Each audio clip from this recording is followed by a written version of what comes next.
नमस्कार छात्रों, आज जो एमएस थर्ड सेमेस्टर वाले छात्र हैं, मैं आनंद पांडे उनको पढ़ाने वाला हूं कि आज आपका पाठ्यक्रम क्या है और पाठ्यक्रम में किन किन बातों को आपको पढ़ना है। क्योंकि सबसे जो आवश्यक बात होती है वह पाठ्यक्रम की, क्योंकि विद्यार्थी के लिए 3 बातें आवश्यक होती हैं।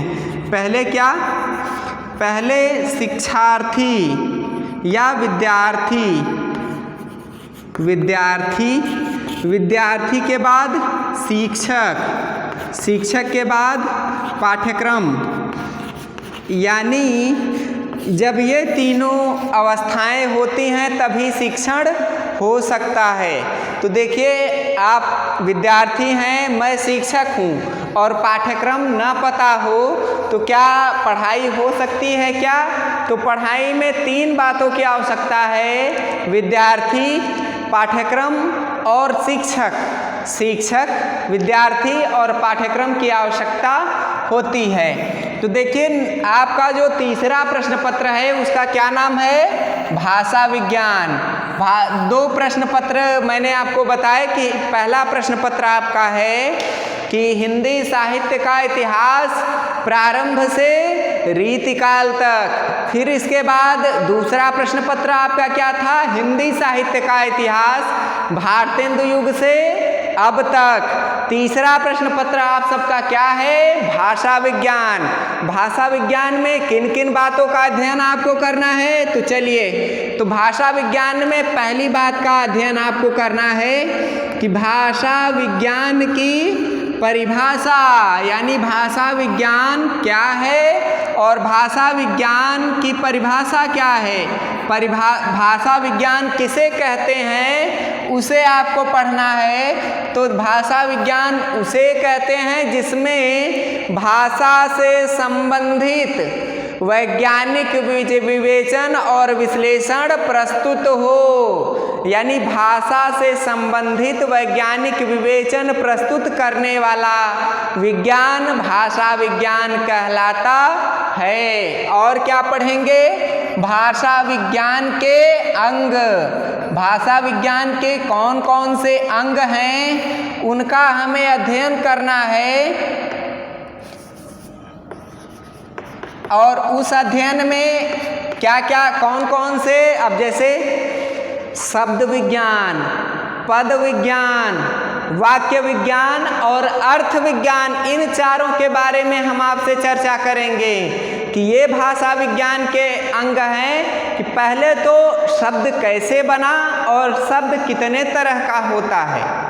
उदाहरण के रूप में भाषा विज्ञान के अंगों में जो शब्द विज्ञान है, शब्द से संबंधित, अब जैसे शब्द किससे बना है? तो वर्णों से बना है, अक्षरों के मेल से शब्दों का निर्माण हुआ है। तो उन शब्दों का निर्माण कैसे हुआ है, कहाँ कहाँ से शब्द आए हुए हैं, उनका भी परिचय हम इस भाषा विज्ञान के अंग के अंतर्गत करेंगे। पद विज्ञान यानी 2 एक से अधिक शब्दों का जहाँ योग हो उसे क्या कहते हैं? पद कहते हैं। तो पद विज्ञान के संदर्भ में भी मैं आपसे चर्चा करने वाला हूँ। फिर इसके बाद आगे हम क्या पढ़ेंगे?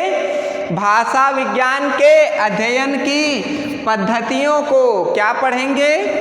भाषा विज्ञान के अध्ययन की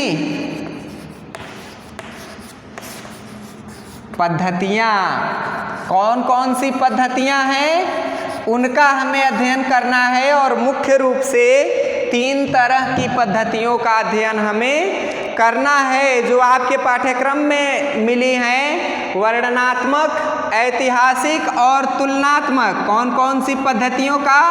वर्णनात्मक, ऐतिहासिक और तुलनात्मक पद्धतियों का हमें अध्ययन करना है। तुलनात्मक भाषा विज्ञान का अध्ययन विस्तार से हम आपको पढ़ाने वाले हैं। तो देखिए, ऐतिहासिक अर्थात इतिहास के आधार पर भाषा का निर्माण कैसे हुआ उसका हम अध्ययन ऐतिहासिक भाषा विज्ञान के अंतर्गत करेंगे और फिर इसके बाद तुलनात्मक अर्थात दो भाषाओं से तुलना करके, जैसे विश्व की प्राचीन भाषा कौन सी है वो कैसे हम जानेंगे, तो तुलनात्मक भाषा विज्ञान से। यानी जैसे संस्कृत में मातृ कहते हैं तो अंग्रेजी में मदर कहते हैं, तो फ्रेंच में मटेर कहते हैं और हिंदी में माता कहते हैं, तो तुलना करके हम इस बात का पता लगाएंगे। और वर्णनात्मक भाषा विज्ञान में कैसी बात का अध्ययन करेंगे कि अक्षरों के आधार पर, जैसे मान लीजिए हम क कैसे लिखते हैं, तो ब्राह्मी में क ऐसे लिखा जाता था ब्राह्मी लिपि में, और हिंदी की देवनागरी लिपि में कैसे लिखा जाता है, ऐसे लिखा जाता है। तो उस बात का भी हम अध्ययन करेंगे कि लिपि का निर्माण कैसे हुआ, वो वर्णनात्मक भाषा विज्ञान के अंतर्गत पढ़ेंगे। फिर इसके बाद हम क्या पढ़ेंगे, इसके बाद हम भाषाओं का वर्गीकरण पढ़ेंगे। क्या पढ़ेंगे, भाषाओं का वर्गीकरण, यानी विश्व में जितनी भी भाषाएं हैं वो किस आधार पर पढ़ी जाएं कि सरल होंगी। तो उन भाषाओं के वर्गीकरण के कितने प्रकारों को हम पढ़ेंगे, तो 2 प्रकारों को पढ़ेंगे। पहला पारिवारिक वर्गीकरण और तीसरा आकृति मूलक वर्गीकरण। क्या, आकृति मूलक वर्गीकरण को हम पढ़ने वाले हैं। फिर इसके बाद छात्रों और किसका हमें अध्ययन करना है, और इसके बाद हमें भाषा की परिभाषा पढ़नी है। किसकी परिभाषा पढ़नी है, भाषा की परिभाषा का अध्ययन हमें करना है। और भाषा की परिभाषा क्या क्या है उसका हम अध्ययन आपको कराएंगे कि भाषा किसे कहते हैं। तो भाषा विचार विनिमय के लिए प्रयुक्त की जाने वाली संचार है, या जिससे विचारों का आदान प्रदान हो सके वह माध्यम भाषा है। तो भाषा की विविध परिभाषा विविध विद्वानों ने क्या क्या दी है, हम उसका अध्ययन करेंगे। और क्या पढ़ेंगे, भाषा के विविध रूप पढ़ेंगे। भाषा के कितने रूप होते हैं उनका हम अध्ययन करेंगे। और भाषा के विविध रूपों में मुख्य रूप से आपके पाठ्यक्रम में क्या क्या निर्धारित है, तो आपके पाठ्यक्रम में निर्धारित है भाषा, विभाषा, बोली। क्या निर्धारित है, भाषा, फिर विभाषा, फिर बोली, फिर उपभाषा, फिर उपभाषा के बाद हम क्या पढ़ेंगे, उपबोली और लोक भाषा। अब देखिए छात्रों, जब हम इसे पढ़ लेंगे कि भाषा क्या है, तो भाषा की परिभाषा में ही हम समझ जाएंगे और भाषा किसे कहते हैं। तो देखिए, भाषा का क्षेत्र विकसित होता है और वह एक बड़े भूभाग पर बोली जाती है। भाषा का व्याकरण होता है, भाषा का साहित्य भी होता है। भाषा में गद्य और पद्य दोनों की रचना करने की क्षमता निहित होती है। लेकिन विभाषा क्या होती है, विभाषा का कोई व्याकरण नहीं होता। उसमें रचना होती है लेकिन व्याकरण नहीं होता। बोली क्या है, बोली अब विभाषा से भी कम है कि बोली में न तो व्याकरण होता है और न तो बोली का क्षेत्र विकसित होता है। उदाहरण के रूप में जैसे हम अवधी बोलते हैं, तो अवधी किस क्षेत्र की भाषा है, केवल अवध की भाषा है। अब वहीं जो छात्र हमारे यहाँ बनारस के पढ़ते हैं उनकी बोली कौन सी है, उनकी बोली बनारसी है। फिर गाजीपुर के जो छात्र पढ़ते हैं उनकी बोली कौन सी है, तो उनकी बोली भोजपुरी है। तो अंतर आ जाता है बोली में कि बोली का कोई निश्चित स्वरूप नहीं होता, न तो व्याकरण होता है, न साहित्य लिखा होता है, न गद्य रचित होता है, न पद्य रचित होता है। उपबोली कौन सी होती है, जैसे मिलती जुलती हुई भाषा, मिलती जुलती हुई बोली का स्वरूप, जैसे हम यहाँ हैं तो अवधी बोल रहे हैं, तो अवधी में इलाहाबादी रूप हमारा है, प्रयागराज वाले जनपद के लोगों का, जौनपुर का जौनपुरी हो जाता है अवधी ही, लेकिन बोली का स्वरूप बदला हुआ है। और लोक भाषा क्या होती है? व्यक्ति विशेष की भाषा। लोक भाषा से तात्पर्य ये है कि एक स्थान पर, एक गांव में बोली जाने वाली भाषा। अभी जैसे आप बनारस इत्यादि के हैं तो वहाँ पर हर बात में मर्दवा शब्द का उपयोग करते हैं, और आप यदि भदोही के हैं तो भदोही के लोग गुरु शब्द का प्रयोग प्रत्येक व्यक्ति को गुरु करके बुलाते हैं। और हमारे यहाँ भाई करके प्रयागराज जनपद वाले जो हैं वे भाई करके बुलाते हैं। तो वो लोक भाषा हो गई कि क्षेत्र विशेष की भाषा हो गई। हमारे यहाँ एक गांव है, वहाँ पर मित्र को मिंतर शब्द से संबोधित किया जाता है, तो वो उनकी लोक भाषा है। इस तरह की भाषा की विविध परिभाषाओं के अंतर्गत इन बातों का हम अध्ययन करेंगे। और क्या पढ़ेंगे? और ध्वनि विज्ञान पढ़ेंगे। किसे पढ़ेंगे? जैसे यहाँ पर हम भाषा विज्ञान के अंग में ध्वनि विज्ञान का अति सूक्ष्म अध्ययन करेंगे, लेकिन यहाँ पर ध्वनि विज्ञान को विस्तार से पढ़ेंगे। तो ध्वनि विज्ञान के विस्तार में क्या है? तो ध्वनि विज्ञान को आप स्वन विज्ञान भी कहते हैं। स्वन विज्ञान यानी क्या? टोन। जैसे आप अधिकांशतः मोबाइल चलाते हैं तो मोबाइल का जो टोन होता है, जो रिंगिंग बेल होती है, तो वो जो ध्वनि होती है वो टोन का अध्ययन ध्वनि विज्ञान के अंतर्गत करेंगे। जैसे हम लोग हैं तो पुल्लिंग के लिए उत्तर प्रदेश वाले क्या करते हो, क्या खाते हो कि नहीं खाते हो, पुल्लिंग के लिए खाता है और स्त्रीलिंग के लिए खाती है। पुल्लिंग के लिए जाता है, स्त्रीलिंग के लिए जाती है। लेकिन दक्षिण भारत के लोगों का टोन क्या है, तो या अंग्रेजी बोलने वाले लोगों का टोन कैसा है? तुम हमको ऐसा बोलती, हम तुमको नहीं छोड़ेगी, इस तरह का टोन है। तो वो जो टोन है, टोन विज्ञान आप या स्वन विज्ञान या ध्वनि विज्ञान के अंतर्गत हम इनका अध्ययन करेंगे कि व्यक्ति के पर्यावरण के अनुसार, जलवायु के अनुसार व्यक्ति के टोन का निर्माण होता है। उसका अध्ययन हम ध्वनि विज्ञान के अंतर्गत स्पष्ट रूप से करने वाले हैं। और ध्वनि विज्ञान में हम क्या पढ़ेंगे? उच्चारण के अवयव। किनका अध्ययन? उच्चारण के अवयव, यानी उच्चारण स्थान में किन किन बातों की आवश्यकता होती है। मुख से, कंठ से, नासिका से, दंत से, होठ से जिन जिन ध्वनियों का उच्चारण होता है उनका हम अध्ययन करेंगे। अगर किसी की नासिका में कोई गड़बड़ी है या सर्दी हुआ है तो आप न वाले वर्ड अच्छे से नहीं बोल पाते हैं। यदि जीभ में छाले हुए हैं तो जिह्वा वाले वर्ड आप नहीं बोल पाते हैं। या जहाँ की जीभ थोड़ी छोटी होती है वहाँ के लोग कैसा उच्चारण करते हैं, उसका अध्ययन हम उच्चारण के अवयव में करेंगे, उनका अध्ययन।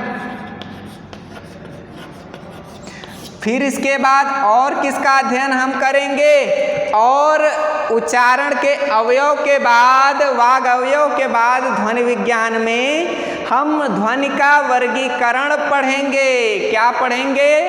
ध्वनि वर्गीकरण पढ़ेंगे। ध्वनि वर्गीकरण के बाद फिर हम क्या पढ़ेंगे? ध्वनि के वर्गीकरण के बाद हम पढ़ेंगे ध्वनि परिवर्तन के कारण। क्या?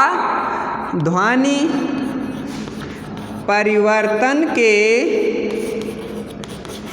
कारण और दिशाएं, कि किस दिशा में ध्वनि का कैसा परिवर्तन हो जाता है। यानी हम किसी अन्य देश में गए और हमारे द्वारा उच्चारित कोई वस्तु है, उस वस्तु का हम नाम बताए और व्यक्ति को सुनने में परेशानी हुई तो ध्वनि का परिवर्तन कैसे होता चला गया। और जहाँ हम हैं, जैसे हम भारत देश में हैं तो भारत में स उच्चारित करते हैं और वहीं ईरान इराक में स को ह के रूप में उच्चारित करते हैं।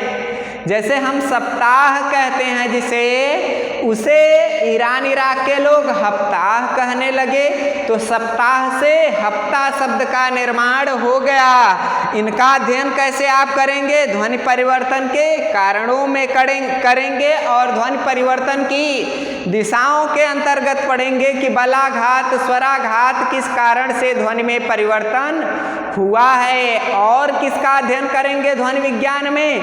ध्वनियों का विश्लेषण करेंगे। ध्वनि का विश्लेषण हम पढ़ेंगे, तो ध्वनि विश्लेषण को भी आप पढ़ने के लिए तैयार रहिएगा। फिर इसके बाद अगला टॉपिक क्या होगा हमारा पढ़ने का, यानी अगला पाठ क्या होगा? तो वह होगा रूप विज्ञान। रूप विज्ञान में किन बात को हमें पढ़ना है? रूप विज्ञान में हमें पद और वाक्यों, पद विज्ञान के अंतर्गत पदों के स्वरूप को हम पढ़ने वाले हैं। रूप विज्ञान में रूप परिवर्तन को पढ़ेंगे। फिर इसके बाद अगली अवस्था हम क्या पढ़ेंगे? तो अगली अवस्था हमारे अध्ययन की वह होगी अर्थ विज्ञान पढ़ेंगे। अर्थ विज्ञान के अंतर्गत किसी भी शब्द का अर्थ क्या निकलता है उसको मैं आपको पढ़ाने वाला हूँ कि ध्वनियों के कितने अर्थ होते हैं और उनके कैसे स्वरूप होते हैं। यानी अर्थ विज्ञान में हमारा पाठ्यक्रम बड़ा होने वाला है, यानी अर्थ की अवधारणा को पढ़ेंगे। किसको पढ़ेंगे? अर्थ की अवधारणा को। फिर इसके बाद